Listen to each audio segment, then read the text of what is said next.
দেখুন, মেইন কথাটা হচ্ছে, যেখানে আমি একটু জিনিসটাকে বুঝিয়ে বলি, ওই যে বলেছিলাম না, রক্ত চাই 100।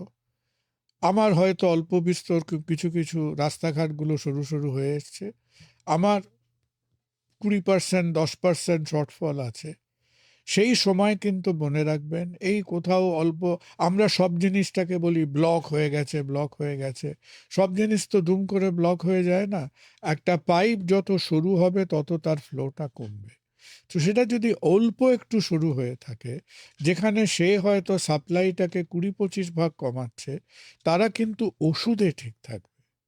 যত মানুষের করোনারি আর্টারি ডিজিজ ডিটেক্টেড হয়, তাদের মধ্যে 75%-রও বেশি দে স্টে অন মেডিকেল ম্যানেজমেন্ট, ওষুধ।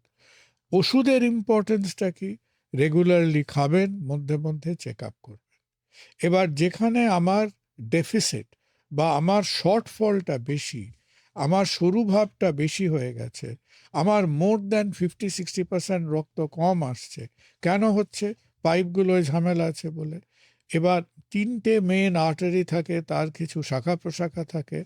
তার সমস্যাটা যদি অল্প জায়গায় থাকে, অল্প পোর্শনের ওপরে, সেখানে stenting is the right treatment. অল্প সময় হয়ে যায়, 2-3 দিনের মধ্যে হয়ে যায়।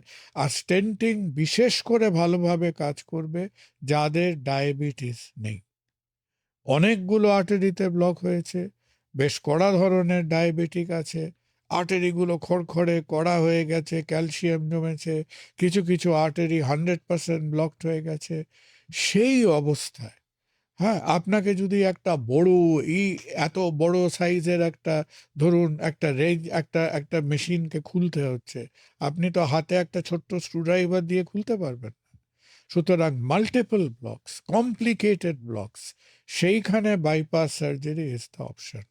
ভারতবর্ষে মনে রাখবেন, 1 বছরে প্রায় 2 লক্ষর ওপরে হার্ট অফ বাইপাস সার্জারি হয়, কিন্তু এই ভারতবর্ষে প্রায় 6-7 লক্ষের ওপরে অ্যাঞ্জিওপ্লাস্টি হয়।